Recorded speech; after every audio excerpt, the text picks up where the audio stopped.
Mbeera ki yakusindikiriza? Embeera yasindikiza ogenda okukola.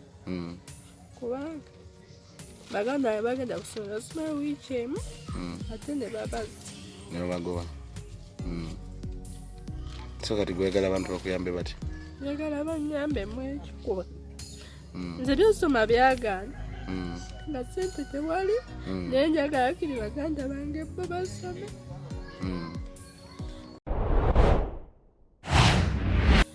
So kati gwoli mwetegefu luno okusigalawo bwe tuba tufunye abantu abatuyamba gobeere ng'obafumbira bakomewo bali? Kozi bwe bafunyeyo n'omuntu ayinza okumpa akasente ne ngenda mu by'emikono. Ne ngenda mu by'emikono. Mu by'emikono? Ate bwe tukufunirayo ka capital ka business ndukuteerawo awo. Anti abikingi ka capital ko keetaagibwa naye era ogenda teekawo omudaala mutuke nga temulina katungulu mukatooleyo nga temulina nnyaanya naye obala wali wooyiga okolawo ka bizinesi ko oba osibye muntu n'akuwa $2,000 omanya nti ngenda kutematema mwezi naye omudaala tosobola gulyamu. Kati gwagala kuyiga ki? Siba nviiri?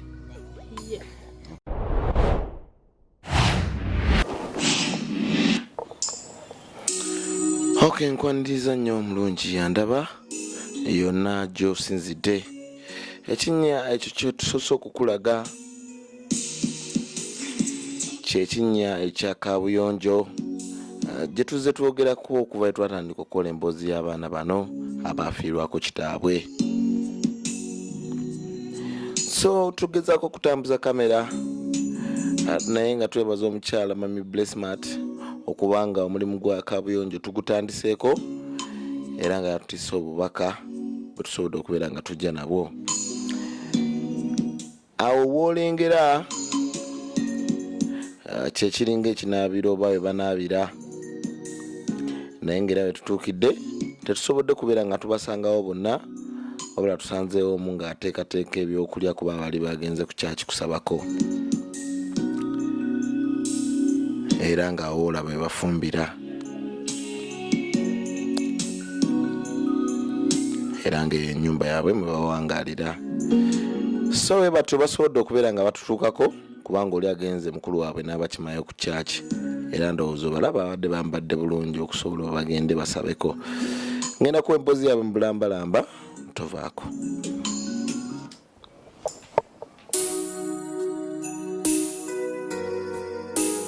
Okay, abatulaba nze Abiking Uganda muzukulu wa Mugema.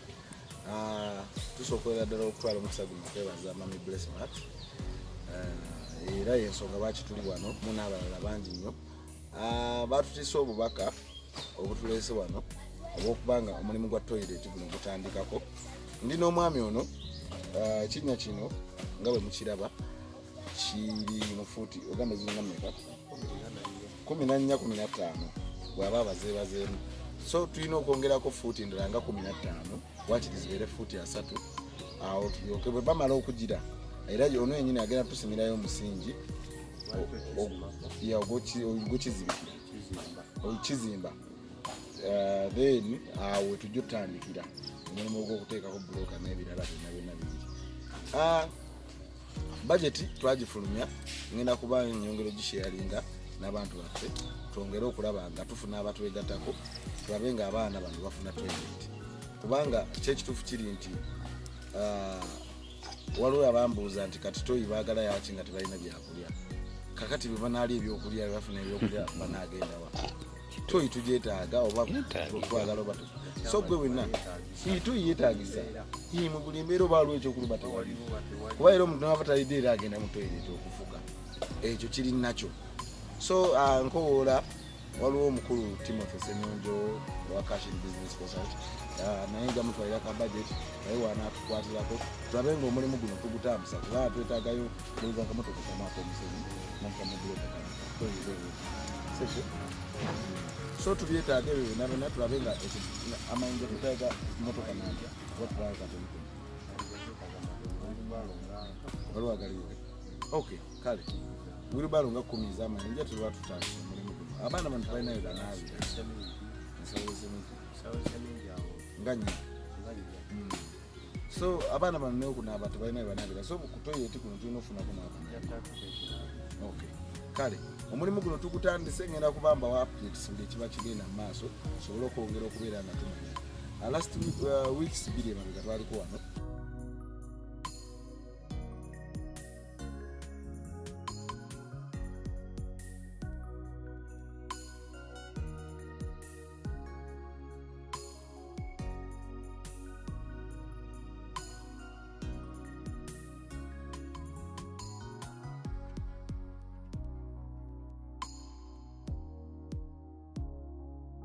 tubayizako ku byokulya ebitonotono ate tetusobola kubanga tuzimba toyo ate nga nabo tebalinawo ekyakulya so kyonna kyokutte kisobola okubeera nga kitambuza obulamu bwabwe.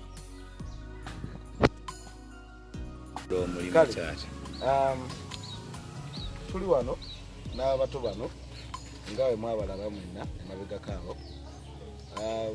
tulina abantu betwagezaako okwogera nabo ng'asooka ddala Emani Blessmat waliwo omulala abamuyita Thomas Shakira n'abalala bangi Jojo so tugezaako okulaba nga tutetenkanya okulaba nga abaana bantu bazimbira toilet ngaye mwati beetaaga toilet olwo yambuuza nti toilet baagaza ki toilet nga tebalina byakulya kakati bwe mamala okulya bagendewa tubafunye ebyokulya bagende mu nsiko okitegeera so bantisa obubaka buno toilet eno tugenda gyongerako fuuti ziri 15 zibere fuuti 30 era omwami we gemulaba yagenda okusima toilet eyo aŋŋambye ekintu ekyo omulimu wago agenda gukola mu lunaku lumu so tujja kubawa updates ku bigenda maaso bwe banaamala okusima then tufuneyo obusawo bwa seminti obutandika nga bubiri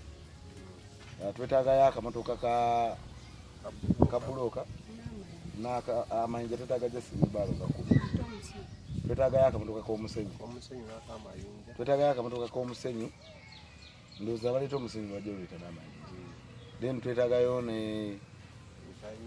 emitayimbwa accountability twagifunye twafuna budget eri twagiorganizinga bulungi nnyo tugenda gisharinga nammwe mulabe ebisinga bye twetaaga budget yonna wamu yakakadde nga kamu n'ekitundu okubanga byonna biwedde ekyokubiri balina wano ebafumbira nawo ate bafumbira ku nju so bwe tunaaba tufisizaako tuyinza okukolawo n'akafumbiro basobola okubeera nga batambuliza ekintu kyabwe so nkwasa sente zino omukyalo ono naalongo mwena mumanyi yagenda okubeera bosi w'omwami oli so nkya wanaaba amaliriza omulimu gwe nga bamukwasa sente bujulizi bwo nemba siri ku ground naalongo ajja tetenkanya afune essimu atulage nti ekintu kitambuddeko naalongo simanyi bwabya fuuti abimanyi bizipima naye oli wakika so wanaaba abbye ajja babbye baana be bano bakika so ekyomukisa omulungi omwami ono tuteeseza naye ajja tusalirako ku ebyokusima so tujjako mawondooza wakati mu wiiki awo tusobole okulaba omulimu guno wegutambudde nkowoola buli omu asobola okutwegattako okulaba nga abaana bano twongera okukolaki okubayamba nze Habiking Uganda subscribinga sharinga tuvaako abaana bemulengera tusanze omukulu yakomyewo omu kati ndowooza omulala atanaba kudda naye nga twabagamba ffe tujja kukola omulimu gwonna ogwetaagisa okulaba nga tukola ki tubaako engeri gye tukola ki gye tubayamba n'okuyimirira wamu nabo n'oteekaawo so buli omu asooka oyo yanjula amannya go gwani olina emyaka emeka 14 years old okay ate gwe gwana amanya Kalonji Godfrey olina emyaka emeka 10 ate gwe olina emyaka emeka My name is Nabinya Rose. Yeah, how old are you? 17 years. 17 years old. Okay. And you? Chito Catherine. 12 years old. Okay. Kale, sokera ddala abaana bano nga embalaba bannange nkuba omulanga eri oyo yenna alaba vidiyo eno gwe wenna ayinayo engoye ng'engoye ozirabira ddala abaana bano gwe ebiwo tezikyakuyamba naye nga nnungi abaana bano bazeetaagira ddala si bwe kiri gw'alinayo engatto abaana bano beetaagira ddala engatto gw'alinayo engatto z'otakyakozesa bonna muwulidde emyaka gye balina ne sayizi baabo gye balimu mugiraba so twetaaga gwafunyeyo engoye tuwe afunyeyo kyosobola oba ekyokulya tuwe so olwaleero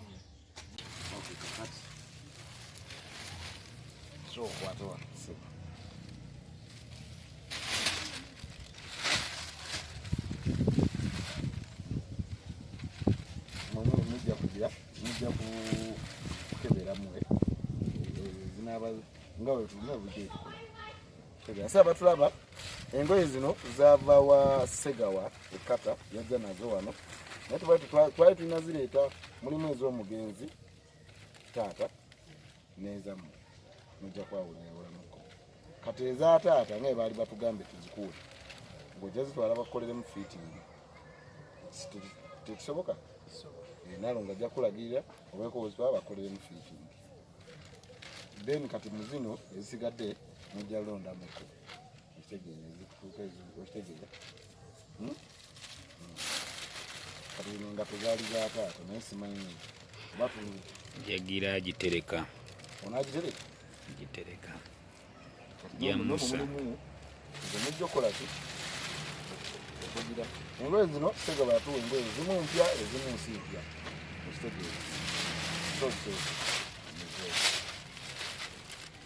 so twebaza omukulu Segawa okutukwatirako so gwe naali eyo ng'olinayo engoye endala zosobola okutuwa so bano bazeetaaga naye oba olinayo omufaliso gw'otakyakozesa gwe gutuwe fe tugwetaaga tulina abantu bangi nnyo ab'okuziwa ng'abaana banene betukulembeza so olwaleero yeyo embeera eriwo twagala buli we tujja eno tutera okwogera ku bintu by'okusoma kwabwe so sembezaamuko kamera bigdadi ebyokusoma biri biti tola mukamera wa ebyokusoma tebinatereera kuba abalala tebaddayo ku ssomero bagenda ne babagoba ne tukomayo waka we tugenze ne batuzza ewaka naye twadde tusaba batuyambe naffe twagala okusoma batuyambe buli omu alinayo kyalina batuwe naffe tugende ku ssomero ng'abalala bagenda ku ssomero naffe twagala okusoma tusaba naffe tugende ku ssomero naffe tusome ng'abalala oli omwami yali agambye okubawa basale byakoma kuki era tugenda n'atuwaayo kali gundi ku basale entonotono ne tuvaayo ne tuddayo basale yabawako basale ya kitundu so musasulako ekitundu kati musasula sente meka $300 mwenamu si wamu buli omu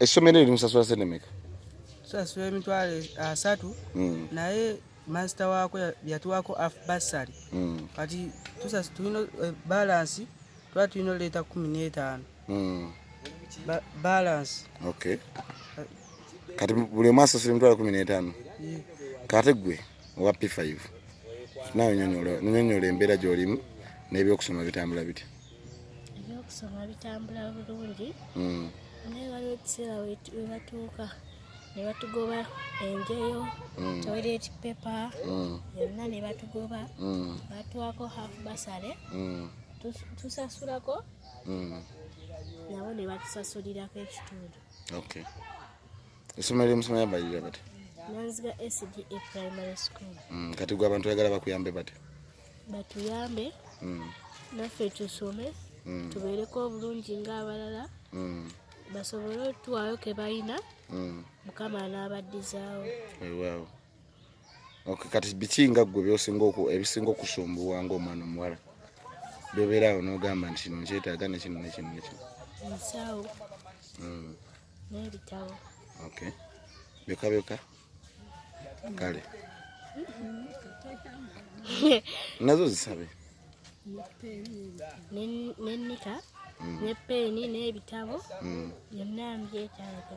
Okay, kale kakati mukulu kozi wangamba amanya go gwani Kalungi Godfrey. Kalungi gwagala abantu bakuyambe bate? Badde nsaba basobole kyonna kye bafunyeyo bansawo n'ebitabo byonna baleke kisobole okusoma. Okay. Wetaaga ensawo? Okay. Kale ate mukyala Nabunya. Mukyala Nabunya obadde wabula soko tubule gy'obadde wagenda nansonga kye yakutwala? Nedda Abiking badde saabula naye nagenda nkole nga nyongereza ku bino byemutuleetera. Mbeera ki yakusindikiriza? Embeera yansindikiza ogenda okukola kubanga Bagandabe bagenda kusomera soma wiiki emu ate ne babaza ne bagoba. So kati gwegala abantu bakuyambe bati? njagala banyambe mu ekikuba nze byosoma byagaana nga ssente tewali naye njagala kiri baganda bange bo basome. So kati gwe oli mwetegefu kuluna okusigalawo bwe tuba tufunye abantu abatuyamba gobere ng'obafumbira bakomewo bali? Kozi bwe mba nfunyeyo n'omuntu ayinza okumpa kasente nengenda mu byemikono. Mu byemikono? Ate bwe tukufunirayo ka capital ka business ndukuteerawo awo. Anti Abiking ka capital ko keetaagibwa naye era ogenda teekawo omudaala mutuke nga temulina katungulu mukatooleyo nga temulina nnyaanya naye obala wali wooyiga okolawo ka bizinesi ko oba osibye muntu n'akuwa $2,000 omanya nti ngenda kutematema mwezi naye omudaala tosobola gulyamu. Kati gwagala kuyiga ki? Siba nviiri? Ye. Okay, kale katusabe Nalongo sobola okutukwatako wano kwa tutojjakube kale okusookera ddala nkowoola abantu mwenna soka nzijeko enkofiira eno mbawe ekitiibwa bulungi. Nalongo ng'oseka nkowoola abantu mwenna betuzze tuyamba. Nsaba buli muntu alina kyasobola tuyambe abaana bano kubanga nange siina naye tulwana kulaba nga batambuza obulamu kuba baliwo ku lwabwe nga obalaba. Tebaliko muntu mukulu ndowooza okugyako Naalongo ajja n'abalambako n'ambuulira ekigenda mu maaso nange ate nga nange nina obuvunaanyizibwa obulala n'ebintu ebirala byentambuza naye twasalawo oluvannyuma lwa Tata wabwe okufa. Even before they lost their dad, we agreed to support and help this family. As you see these little ones, bali mu maziga, they are in tears, they can't help themselves, they need food, they don't have a toilet, they don't have anything. So I'm calling upon whoever can support these kids. Toka Wabwe, so I'm calling upon whoever can support these little ones with whatever you have. They need to go to school, but they don't have school fees. This one is their elder sister. She needs a lot of things. She's willing to stay and cook for these little ones as they go to school. As they explain, when they went to school, they are paying them. The school pays halfway the fees, and they have to pay the rest of the money. So we all, whoever can support, atukowoolera buli muntu asobola okubaako kyakutteko tusobole okuyamba abaana. They need your love, they need your support. Currently twebaza Mami Blessmat okubanga yatukwatiddeko okulaba nga tubaako engeri gye tutambuzaamu obulamu bwabwe. Tugenda keeping in touch, tugenda kuba tujja twongere okulaba ekigenda mu maaso, twongere okulaba engeri gye tuyambamu abaana bano kubanga bo beetaagira ddala obuyambi. Muganda wabwe ono yeetaaga okuba nga afunayo ekintu kyayiga oba yagamba yagala kuyiga kusiba nviiri wakiri nga asobola okufunangayo akasente n'ayamba Bagandabe kuba kati baliwo nga obalaba taata tebalina ne mama almost alinga nga atakola mama alinga ataliwo so bannange baganda bange mwena abatulaba ku mikutu eg'enjawulo abatulaba ku YouTube abatulaba ku TikTok tubasaba bannange tuyambe abaana bano nze ngenda kutuulanga twongere okuteesa Thomas Mami Blessmart Shakira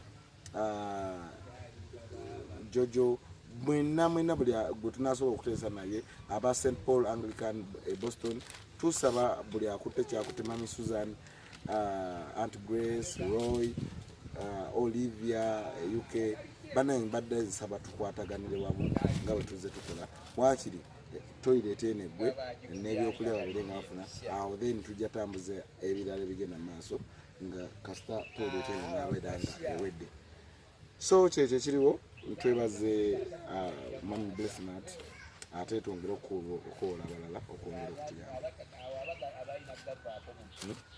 twebaze tweyanziza nnyo Mami Blessmart byonna byekikoledde tusiime era wajja Katonda akwongere ekisinga kwekyo n'abalala mwenna ababeera abatuyamba era namwe muteeke tulina temuba musobodde buli omu kaasobodde kale andowooza tetugenda kusukkawo wano mbadde mbasaba muzibirize tusabeeko tusobole okulaba nga ate Katonda ayongera okutuyamba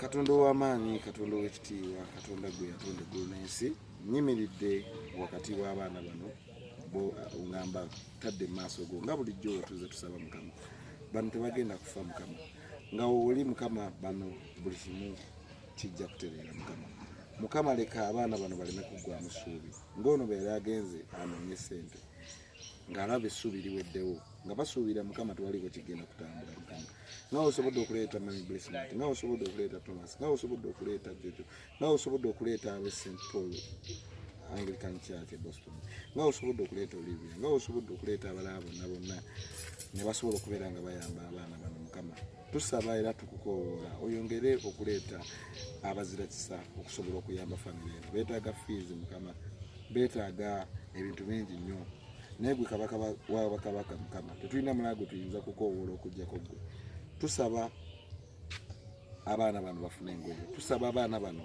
ensi ebanyumyeko maaso gye bujja nti abobola abaali banaku naye kati be bagagga ku kyalo Mukama baana bano bamulekwa tebalina taata tebalina maama naye Mukama tusaba gwe obeere maama obeere taata kubanga gwe overall Mukama tukoowoola ekisa kyo tukoowoola amaanyi go tusobole okulaba nga naffe otusobozesa okulaba nga obweyamo bwe twasaba butambulira ddala mu linnya ly'omwana wa Yesu Kristo Mukama tusabye era tumanyire wooli era buli kimu kisobola okubeera nga kitambula mu linnya lya kitaffe gwe Katonda ali mu ggulu Katonda ayinza byonna mu maziga amangi agakulukuta maaso g'abaana bano Mukama tusaba gabeeko ekyenjawulo kigateeka mu bulamu bwabwe Mukama tusabe Yesu Kristo amen. So abatulaba ngenda okubanga mbasibira wano osobola okusharinga story eno nebaako bwetuukako nasobola okulaba engeri gyatuyamba twebaza omukyala Nalongo yatutuusako famire eno kubanga naye tasizza mukono kuba bwetwatandika nga nitaata akyaliwo paka olwaleero beetaaga ebyokulya beetaaga buli kimu naye katusabe Katonda tusobozese genda tusobole okubeera nga tubikola ngenda kubanga mbasiibulira wano natambudde ne muganda wange Big Daddy katubasiibule Big Daddy jangu obuze ku bantu abatulaba ono gwe natambudde naye olwaleero so Big Daddy naye koola abantu embeera ogirabira baana bano mbasinkanye olwaleero ne King Uganda muzukulu wa Mugema fena tuli bazukulu ba Mugema naye bannanga abaana bano embeera gyentuuseeko nange mbadde wali ebbali nendaba nga amaziga gagala kunkulukuta nga abaana bakulukusa amaziga era King ng'essaala gyasabye Mukama Katonda waffe ayambe abaana bano bafuuke ekyenjawulo gye bujja ffenna tujja kukwasiza wamu nange tajja kundekanga tulabe nga tuteekawo embeera ey'abaana baffe bano kyetusaba Katonda kulaba nga atusobozesa tukyusa obulamu bw'abaana bano tuze tukyusa obulamu bw'abantu abangi nnyo naye eno esitoola ekyalaalidde tusaba mutukwatireko buli omu kasobodde alinayo omutwalo alinayo 2 alinayo 3 leeta tusobole okulaba nga tuyamba abaana bano balabe nga batambuza obulamu atakumira mpeera bankumire subscribinga sharinga mubeere bulungi tujja kuba tuba updates za toilet nga we zitambula kale mwera okajjira kagulungi